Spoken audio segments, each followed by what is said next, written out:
A Night in the Lonesome October by Roger Zelazny. October 6th. Excitement! I heard the mirror crack this morning, and I ran and raised holy hell before it, keeping the slitherers inside. Jack heard the fuss and fetched his mundane wand and transferred them all to another mirror, just like the Yellow Emperor. This one was much smaller, which may teach them a lesson, but probably not. We're not sure how they did it. Continued pressure on some flaw, most likely. Good thing they're afraid of me. Jack retired, and I went outside. The sun was shifting through gray and white clouds, and only the crisp scents of autumn rode the breezes. I had been drawing lines in my head during the night. What I'd tried to do would have been much easier for Nightwind, Needle, or even Cheater.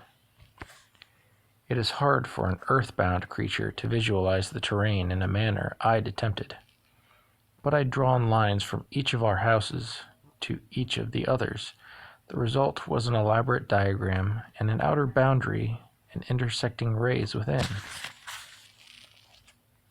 And once I have such a figure, I can do things with it that the others cannot. It was necessarily incomplete because I did not know the whereabouts of the Count, or of any other players who might not yet have come to my attention. Nevertheless, it was enough to play around with, was sufficient for seeking some approximation. I began walking. My way took me through yard and field to a lane which I followed for a time.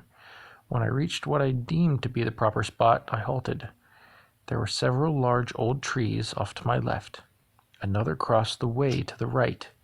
The spot which I had so carefully derived by means of my mental map-making was situated, unfortunately, in the middle of the road, and it hadn't even the good grace to be a crossroad. The nearest house was to my right, and back several hundred yards along the way I had come. It was inhabited, I knew, by an elderly couple who fed birds, working in their garden, and argued every Saturday night when the old man staggered in from the pub. In my earlier investigations of the area, I had seen no signs that they might be involved in the game. I decided to sniff about anyways. As I sought along the roadsides, I heard a familiar voice. "Snuff, Nightwind, where are you?" "Overhead.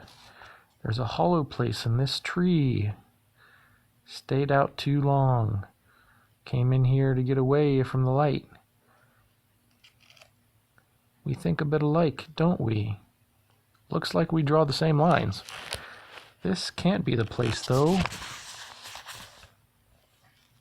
No, it's the center of the pattern we have, but it's not a likely spot. Therefore, the pattern is incomplete.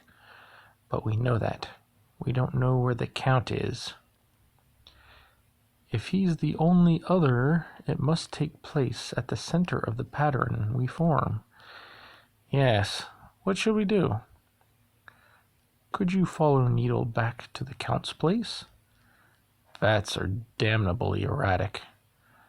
I couldn't do it, and I don't think Greymalk could.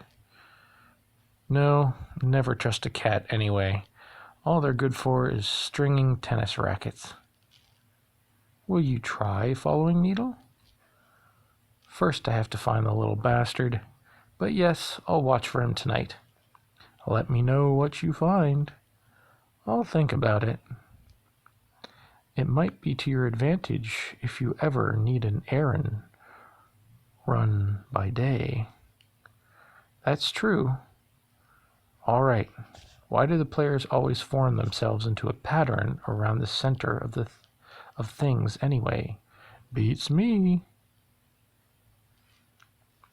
I returned home, growling at the things in the mirror.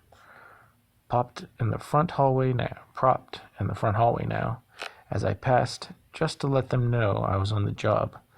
The thing in the steamer trunk was still. I told the thing in the wardrobe to shut up. It pounded. Its pounding was shaking the place. I had to bark several times to get it to be quiet. Down in the cellar, the thing in the circle had become a Pekingese. "You like little ladies?" it asked. "Come and get in, big fella." It still smelled of thing rather than dog. "You're really not very bright," I said. The Peak gave me the paw as I departed. "And it's hard to turn your leg that way."